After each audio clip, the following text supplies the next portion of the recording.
Hello everyone, welcome back. I hope you had a marvelous weekend, and if you didn't, then at least had a peaceful one. Like I said yesterday, ours was busy, but with no issues. The weather played along, no mishaps, so truly a lot to be grateful for.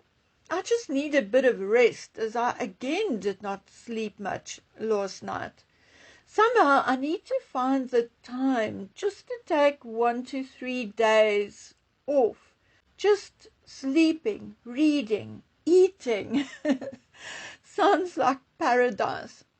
Not so much paradise is our old planet. So let's talk about some things like Harry's interview, the one he gave on the train on his way to and from Kiev.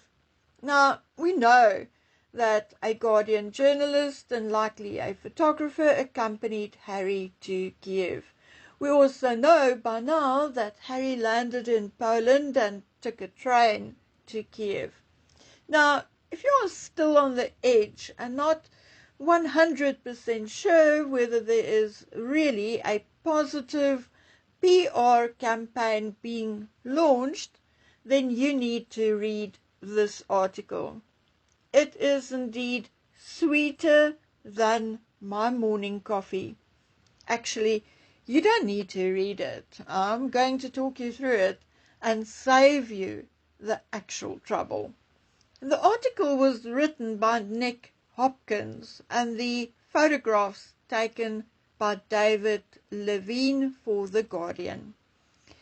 The article starts with the author telling us how the group of them were huddled together at a roadside cafe, getting wet, eating chips and drinking beer, waiting for the train to take them to Kiev.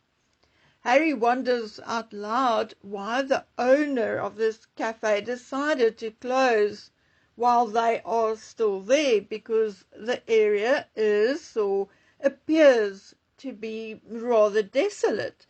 So in his words, the group of them are likely the most customers he's had all day. Everyone laughs, pretending it is so funny, because, Harry is such a funny guy. Well, maybe not, because it was indeed past midnight, so maybe the owner needed some sleep and can't be bothered with a British prince and his entourage. Maybe he did not even know who Harry was. More than likely. Then we are told that Harry has achieved cult hero status in Ukraine because of Invictus. Really?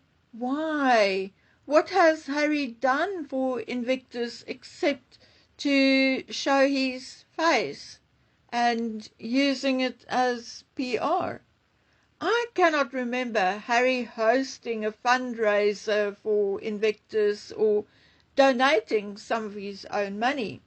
However, I do think I can remember Invictus housing and feeding the Harkles and paying for private jets and so on. Anyway, Nick Hopkins writes that having him along was indeed a risk for Harry, because Harry is so suspicious of the media, and The Guardian, in Nick's own words, had long been critical of the monarchy. Okay, so why then have them along? What is going on? I indeed find this a little suspicious. The fact that Nick Hopkins even mentioned that in the article sort of wants to tell me something, but I just cannot grasp it. If you can, tell me what you think. Nick Hopkins also calls Harry a complex, conflicted man.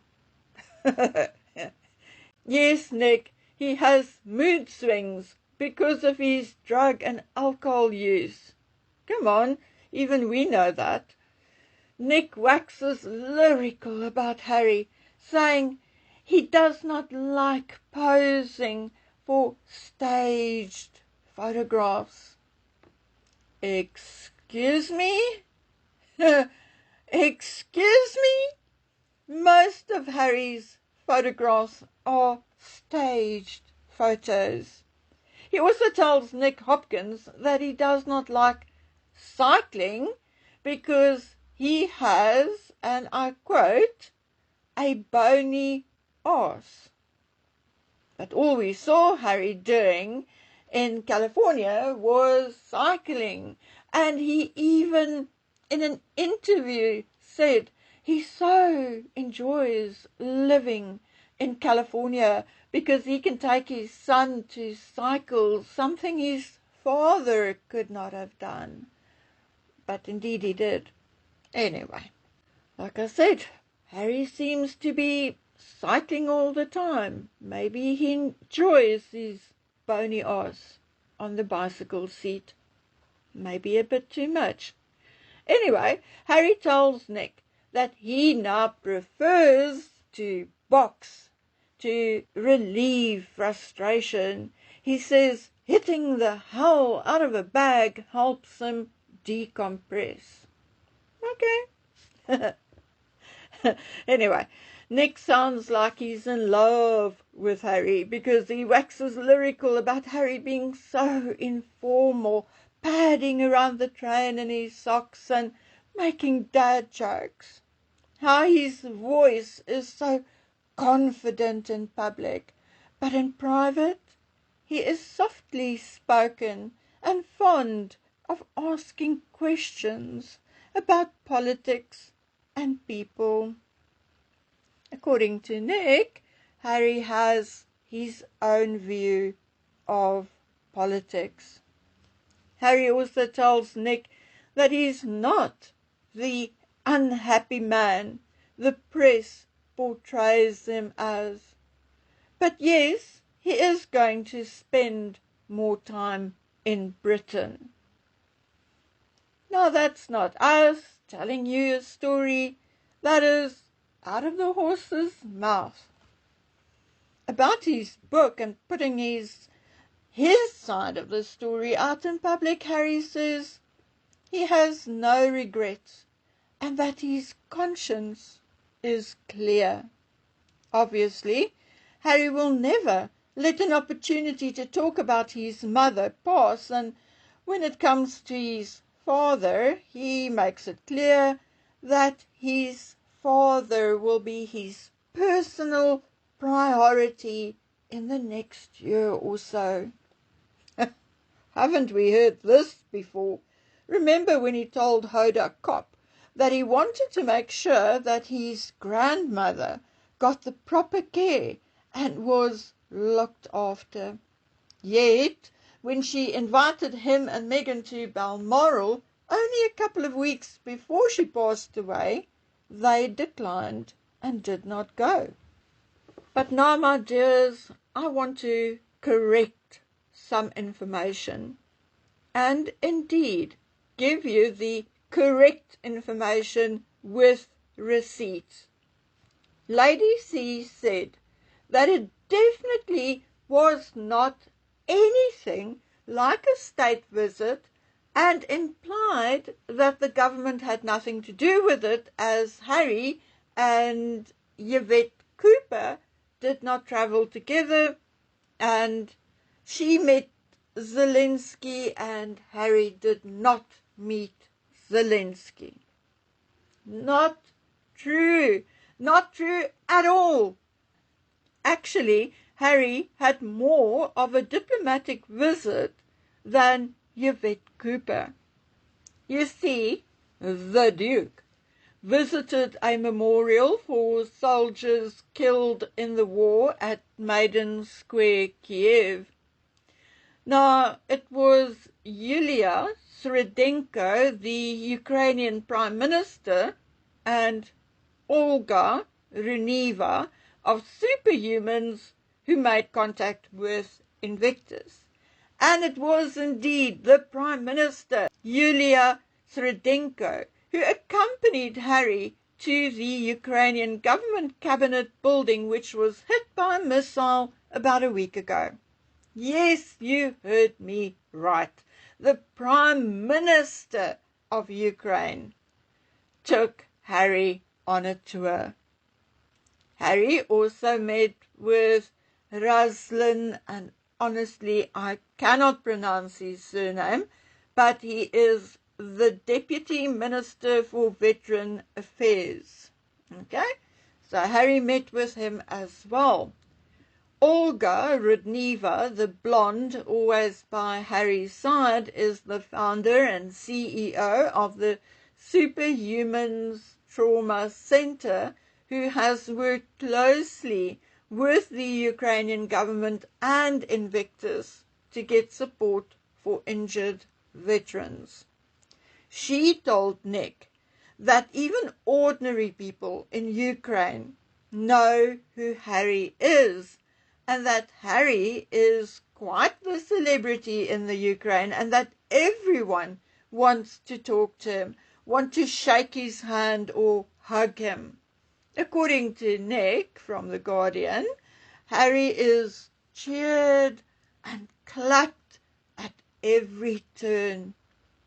Later, as I said, the convoy stopped at Maidan Square, where Harry laid a wreath at this unofficial memorial for the dead. And then after the visit, Harry disappeared. His car left the convoy and he only returned after an hour or so. He was very coy and very tight-lipped about where he had been. But fortunately or unfortunately, it leaked. Okay? So you see, Zelensky made it known that he really wanted to meet Harry. But the British government was not keen at all because of the optics it would create on the day that Yvette Cooper, the Foreign Secretary, was also in town. Do you hear what I'm saying? Exactly what I said yesterday. They did not want it to look like an official or royal visit. Hear me out. Number one, there you go.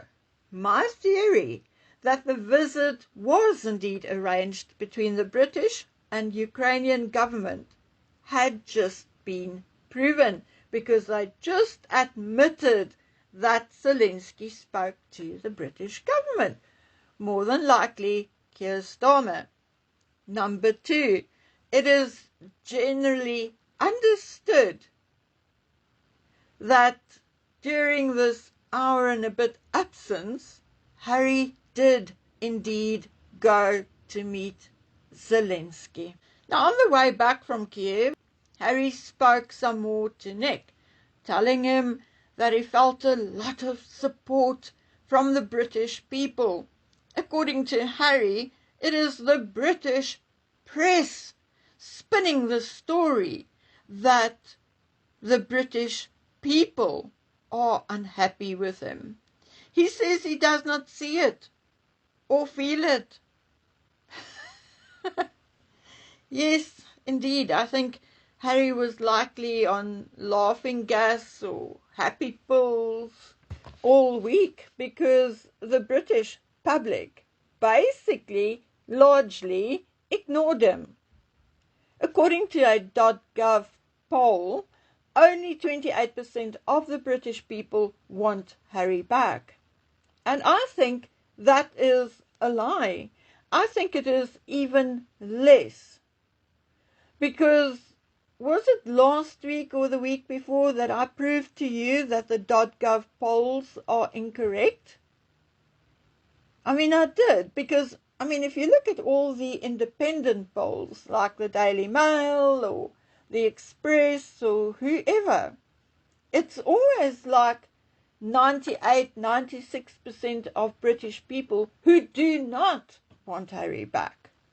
So where the .gov always comes with these higher figures, I honestly don't know. But even at 28%, that is not even a third of the people who voted.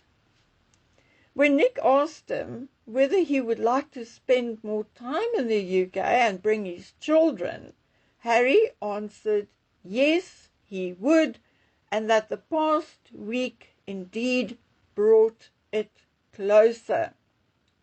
Harry refused to answer questions about his father, but again said that he needs and wants to see his father more often, and that over the coming year his focus will be on his dad. And since when is Charles dad and not pa? Anyway, about Meghan, all he said was how she told him that the truth is the most efficient way to live. Rather rich, coming from someone who said she got married 3 days before she got married, who told everyone that they were so poor that at 13 she had to go work at Humphrey Yogurt, could only get food from the salad bar, and that she was clipping coupons. Sorry, Megsie. You would not know the truth if it bit you in the arse. And the rest is just blah, blah, blah about how many gifts he received, and so on and so on. Thank goodness. You know what? There are two things I believe even more after I read this article. Number one, Harry does not just want to come back one day. He wants the throne. Now, he's been brought up to understand his important but supporting role. But I think Meghan has by now scrambled his brain to the extent that he believes he can do a better job than William at being king. Number two, I think if Charles thought there was any chance of it, he would also rather have seen Harry as king. At least having Harry as king would have made Charles look better. Now, I don't have a crystal ball. I do not know what is going to happen. But I think let's give Harry some time to get home. Let's give him time to maybe talk to Meghan or to his own PR. However, I'm sure eventually Meghan will leak everything little by little. And if she doesn't, I'm sure he will instruct his PR to put out a story with some kind of spin. But I am still telling you that the next 3 months are going to be hugely interesting. I personally think the monarchy without William and Catherine will be over, done and dusted. So for me, William and Catherine's reaction to this visit will indeed seal the deal, one way or the other. Okay guys, I'll see you later or then tomorrow. If you want to or you can do so, please join our membership. On our membership broadcast, we talk about anything and everything except the royals. It is unscripted and mostly adorned with personal photographs. Because there are not too many members yet, I'm still allowing a single ad to slip through. But once we hit 30 or 40 members, I will block all ads on our membership platform. Anyway, if you are only here for my narrative on the royals, then you are not missing anything. I try not to even mention the royals on the membership platform. Anyway, guys, you are loved anyway. Every subscriber, every like is like gold in the sunlight to me. I love you all, member or not. So take care, and hopefully I'll meet you back here tomorrow.